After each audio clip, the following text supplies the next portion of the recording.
안녕하세요. 부동산을 쉽게 다양하게 깊이 있게 분석하는 부동산의 비밀입니다.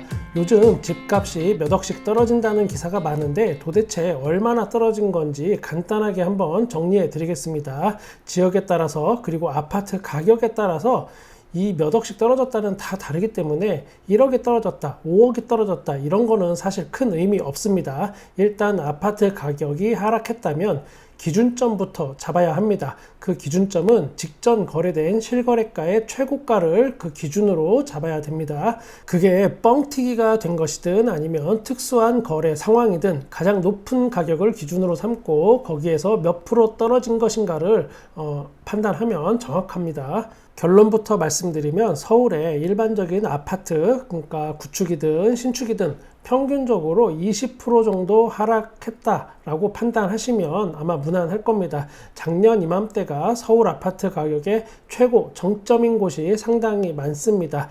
지금 대략 1년이 지난 상황인데 과연 이 상황이 얼마나 갈지 또 어디까지 내려갈지 한치 앞도 모르겠습니다. 그래프로 잠깐 설명을 드리면 2017년부터 쭉 상승 곡선을 그리다가 2020년 그리고 2021년에 그래프가 좀 더 가파르게 상승했습니다. 집값이 이 시기에 좀 더 가파르게 상승했다라고 보시면 됩니다.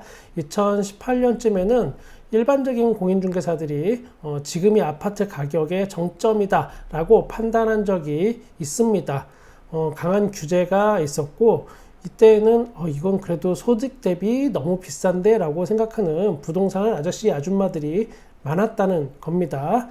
이 부분은 특별히 이의를 달 수 있는 부동산은 아마 없을 거라고 생각이 됩니다. 사실 저도 이때 이게 가격의 정점이라고 생각을 했었습니다. 부끄럽지만 제 생각은 보기 좋게 틀렸습니다. 이때 잠깐 거래량이 주춤한 적은 있지만 이후로 오히려 기존보다 더 가파르게 상승 곡선을 그릴 줄은 저도 그때는 몰랐습니다.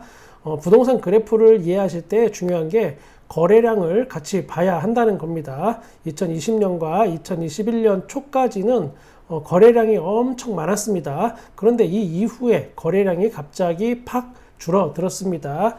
21년 하반기에는 특히 거래량이 줄면서 신고가는 계속 갱신이 되는 상황이 연출됩니다. 이때 탈출한 똘똘한 집주인들이 많이 있었습니다. 주로 50대, 60대, 70대 분들이 이때 많이 탈출했습니다. 그리고 이때뿐만 아니고 20년에도 이분들은 또 많이 팔았습니다. 물론 지나고 나서 보면 이게 다 보이지만 그 당시에는 이런 게 보일 리 없습니다. 그 이후 하락 패턴이 21년 상승 패턴과 요즘은 비슷합니다. 거래가 없으면서 가격이 꺾이기만 하는 겁니다.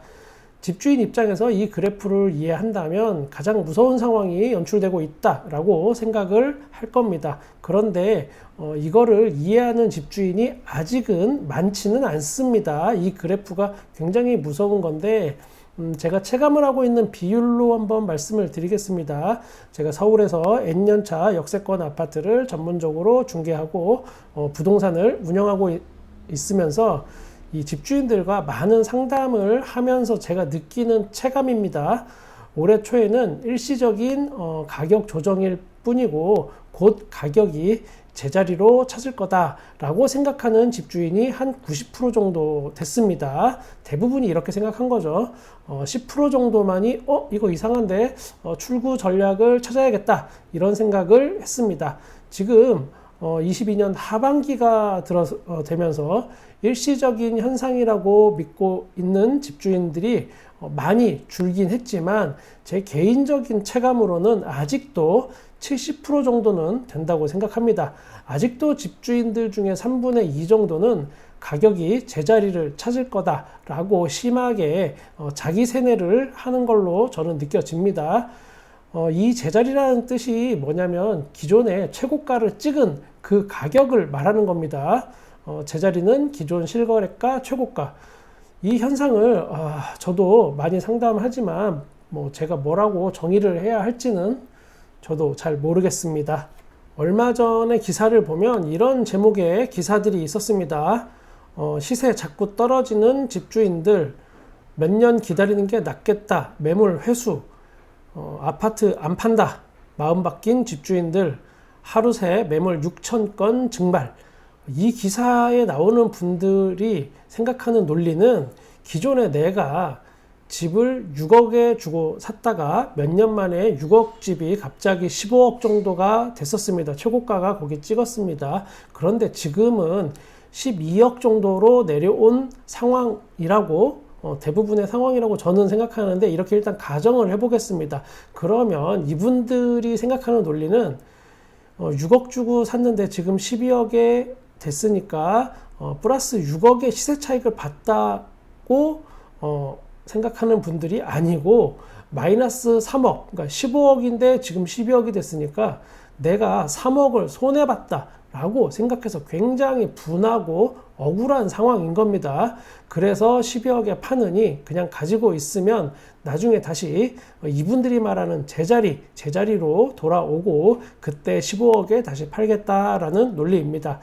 이 생각은 어떻게 가지게 된 걸까? 첫 번째는 학습 효과입니다. 우리나라 부동산 시장에 큰 파도가 두 번 있었습니다. IMF 그리고 2008년 리먼 브라더스 파산으로 표면화된 미국발 금융위기, 이 두 번의 부동산 시장 파도가 치고 나서 몇 년 후에는 다시 집값이 회복되고 더 올랐습니다. 그 학습 효과를 거친 집주인들이 이번에도 그때와 같을 거라는 생각을 가지고 있는 겁니다. 뭐 결론은 몇 년 후에 알 수 있을 겁니다. 그 몇 년이 1년일지 아니면 10년일지 20년일지 그 기간은 정확하게 저도 모르겠습니다. 두 번째는 아파트 커뮤니티입니다. 요즘 아파트에 단톡방 같은 건 다 있습니다. 이거 정말 문제 큽니다. 가격 담합 당연히 있지만 사실 처벌도 잘 안 받고, 요즘은 대놓고 우리 아파트 가격을 이렇게 정합시다 이런 식의 가격 담합은 안 합니다. 교묘하게 돌려서 얘기합니다. 불법과 합법의 교묘한 줄타기 정도라고 보시면 됩니다. 저한테 매도를 의뢰한 분 중에 굉장히 괴로워하는 분이 있습니다. 너무 싸게 내놨다고 여기저기 주민들이 돌려가기 하는 그런 모양입니다. 그래서 궁여지책으로 내놓은 방법이, 실제는 내가 9억에 집을 팔 생각이 있습니다. 그렇지만 네이버 부동산에는 10억에 판다 이렇게 광고를 하고 있습니다. 9억에 팔고 싶어도 표시를 못하는 겁니다. 요즘 아파트 광고에도 상당히 디테일하게 그리고 정확하게 표시를 해야 하기 때문에 사실 몇 동 몇 호가 싸게 내놓은지 주민들이 다 압니다. 매일 아파트 엘리베이터에서 마주치는 주민들이 부담스러울 수밖에 없습니다.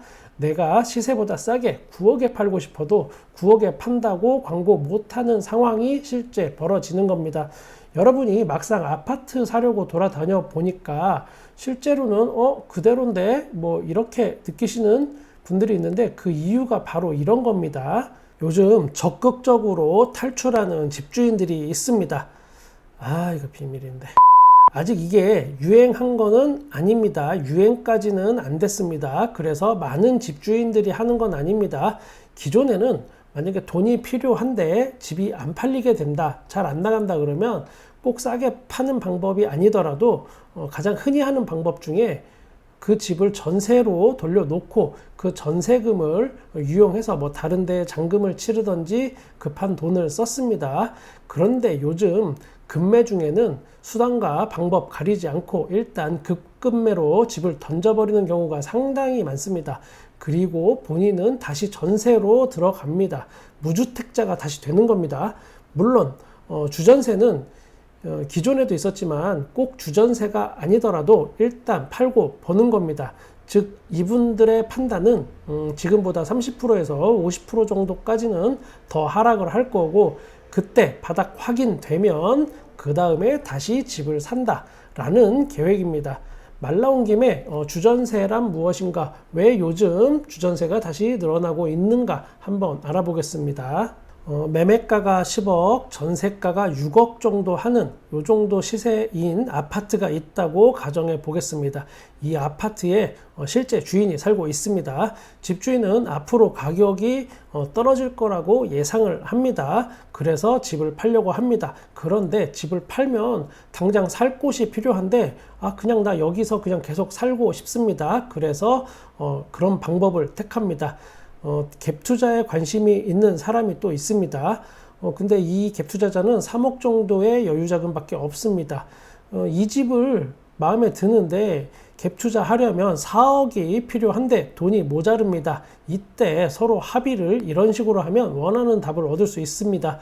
집주인은 집을 9억 5천에 팝니다. 다른 집보다 5천만 원 싸게 파는 겁니다. 그리고 전세도 시세보다 본인이 비싸게 6억 5천에 살아줍니다.